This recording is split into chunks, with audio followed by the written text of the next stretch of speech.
Hello, beautiful souls, and welcome to the Woo Curious podcast, your map to the mystical, your key to the sacred, and your guide back home to yourself. I'm Eileen, a writer, a spiritual coach, energy healer, and slow living witch. This podcast is your invitation to explore a world where the mundane and the sacred intertwine. It's a haven for those ready to take the first steps into the realms of magic and mystery, providing a safe space for you to embark on your own enchanted journey towards healing and self-discovery. Here, I'll unveil the whispers of the mystical, the rituals often hidden in plain sight, and I'll engage in sacred conversation intended to stir your soul and lead you back into your power. I'm all about demystifying woo and witchcraft. So, whether you're a seasoned seeker or simply woo curious, I'm so delighted you've decided to join me on this journey. Let's make magic.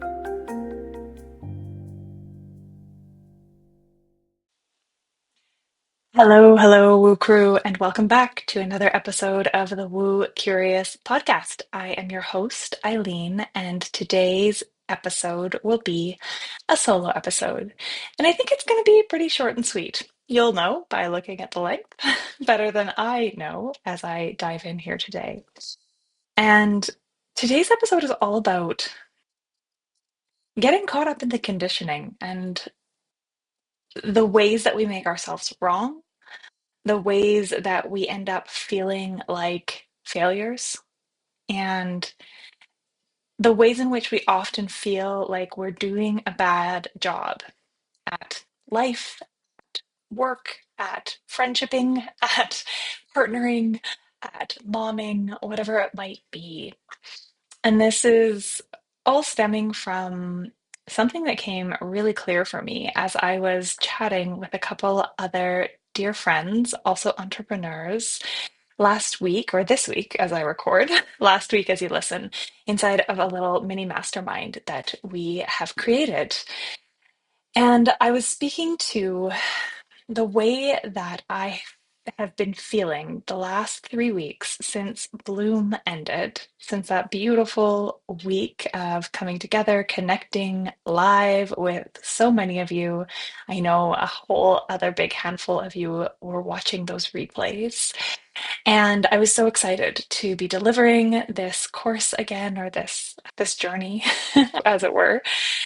Last year it was so incredible, so much energy. I felt like I was really lit up afterwards and full of kind of vim and vigor and ability to move forward and follow up and send out those emails afterwards, inviting people in to work with me.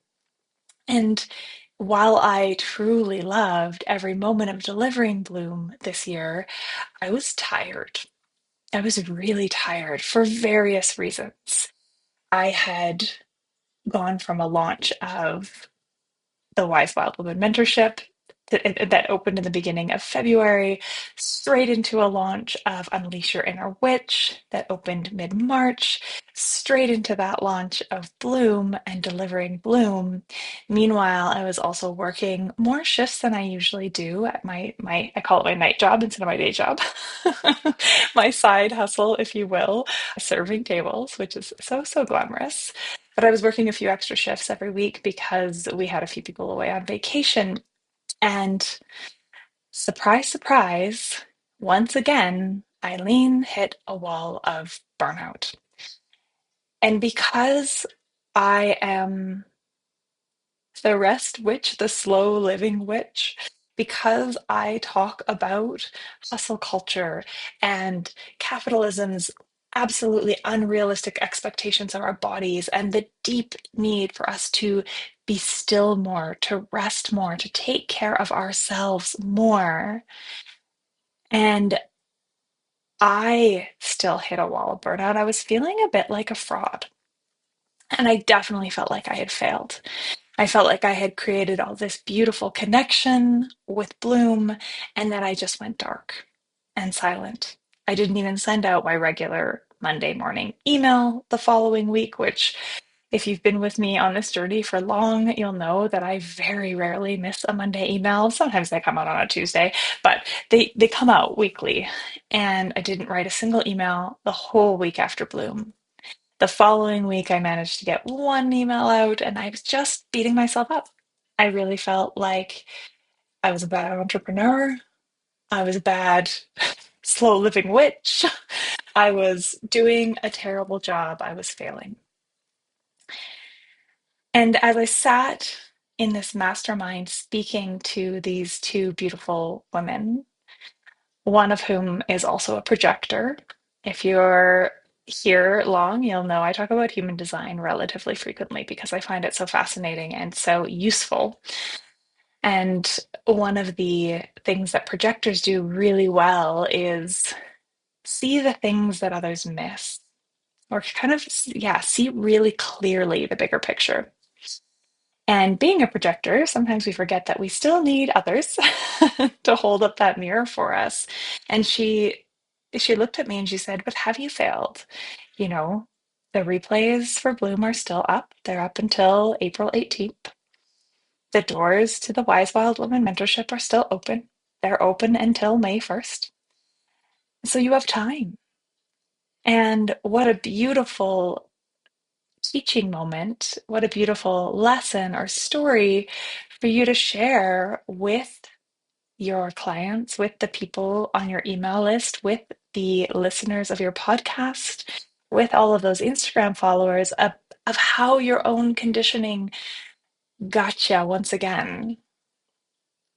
And to be able to share it so that you might avoid that pitfall or so that you just don't feel so alone when even though you know it's way better for you and all the people around you to take care of yourself, to not overload your plate, to put yourself, your needs, your rest first.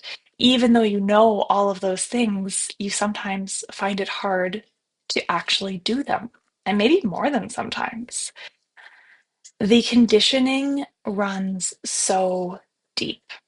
All of the stories of what it meant to be a good girl, a good entrepreneur, good in general, came bubbling right up to the surface for me. And one of the things that I really love about the way that this awareness came to me that, oh, I didn't actually drop the ball. I just took a break from running with it. And this awareness came to me in the presence of other women, women who were able to hold that mirror up to show me myself so that I might see me, see her, the her inside of me.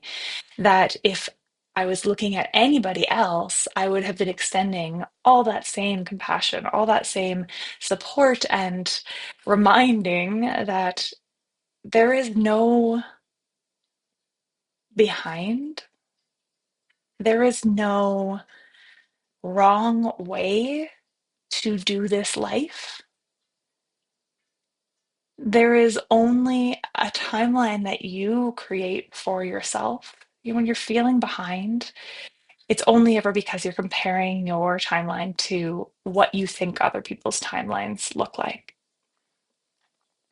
When you feel like you're doing it wrong, it's only because so many people have told you that they know the right way to do it. And so in this case, rather than continuing to make myself wrong or bad or a failure, I decided to sit down and share the story. And it feels a little bit vulnerable to do so. Still, even as I sit here chatting with you, talking the story through out loud, it still feels there's still this voice there that's like, "Ooh, you shouldn't share that with them, Eileen. Like, they're gonna think you're a fraud." or or you shouldn't share that, that's too much information, or whatever it might be, because again, we're told to show up with this really polished persona. We're so often, especially in the day and age of social media, what we see is this really curated, beautiful, everybody's got their shit together, everybody's life is glorious, and they're having so much fun, and they're going on beautiful vacations, and their home looks perfect, and yada, yada, yada, yada. But what we're only seeing is this tiny tip, the curated little pieces that we share with each other, when in reality, you know, shit might be a mess behind the scenes. In fact, if you're watching this on YouTube, or if you're watching on Spotify, because we have video on there now, I love the backdrop of my desk. I've got my books, I've got my plants, it looks really serene, and it feels that way when I'm looking at a screen and I'm seeing that. But it's not because there's chaos on the floor behind me. Just absolute chaos. And it needs to get fixed, it needs to be tidied. And right now, it is as it is. So I guess I'm saying this and showing you this simply to remind myself and then remind any of you who are watching or listening that it's okay if it's messy. It's okay if you feel like you're behind. It's okay if you feel like you've failed because life is messy. It's chaotic. We are not in control, even if we might want to be. And that's okay. You are not behind. You are never behind. This is something I've been saying frequently to the women inside the Wise Wild Woman mentorship with me. I had one of the women inside say or share in a recent call that she's feeling like she's falling behind because she's missed a few of the live calls. And honestly, they are intended to allow for the most people to attend the most calls, but not every call is ever going to work with everybody's schedule. So it's never been the intention that everybody be able to attend each call live. And then she was sharing that she wasn't able to, or she hadn't found the time yet to watch any of the replays, and that she was slipping behind, and she was feeling that kind of urgency. She was beating herself up. She was having that sense of like, I'm behind. Do I just give up? I'm failing again. And we really talked through that whole sense of being behind, of being a bad student in this case. That might be how it was coming through for her, of failing ourselves because, we committed to this thing and now we're not taking full advantage of it. All of that is like that internalized capitalist pressure. Consume more, faster, do it well. Consume all of the things, attend to all of the things, do all of the things that you are asked to do, all of the homework pieces, etc. And it makes it so that even those spaces that are intended to be supportive and nourishing for us often feel like more pressure. And so I'm encouraging you to take the pressure off. Take the pressure off. What I said to this client was, even if you never attend a single call or watch a single replay, there's a shift happening because you said yes to investing in your well being. You said, enough is enough. I need to slow down. I need to reconnect with me, with the seasons, with other women.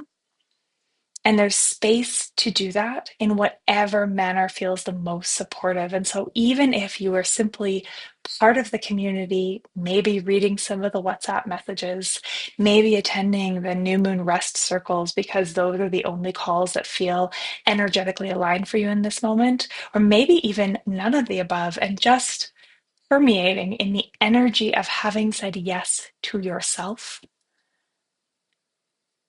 it's working. The shift that is intended is working.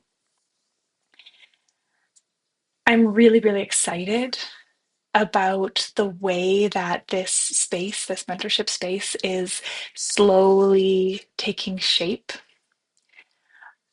When I opened the doors in February, I opened at a founder's rate and had originally intended for that to be the only time the founder's rate was extended. And as we came towards this opening of the doors for Beltane, the season of Beltane, I realized that I want to hold that founder's rate for a few reasons. One, the program is still growing and being built as we move through the seasons. I'm adding resources as requests come up. I'm adding guided visualizations on request. I'm adding resources about plants and trees and deities and whatever's sparking the interest in the group, whatever's sparking interest in me.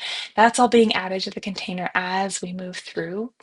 And so while the space is growing and being shaped by the first women who've said yes to step through the doors, I'm holding that founder's rate.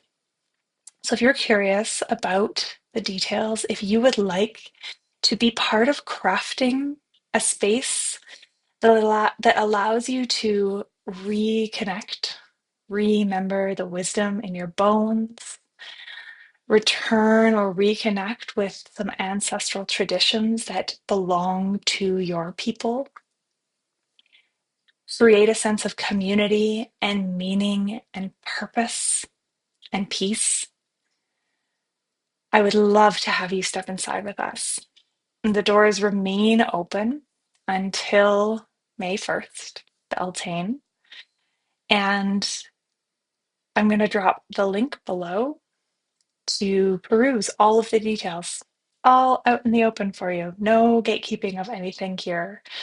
If you feel like you would like the opinion or the experience of one of the women who's already inside, don't hesitate to reach out to me. I'd be more than delighted to connect you. I know there's a few of them who would be more than delighted to speak about how they're finding it candidly. And if you have any questions directly for me, my Instagram is always a great place to get a hold of me at I am Eileen March. You can always send me an email, eileen@myluminouslife.ca. As always, let yourself be right. Follow the curiosity, follow your heart.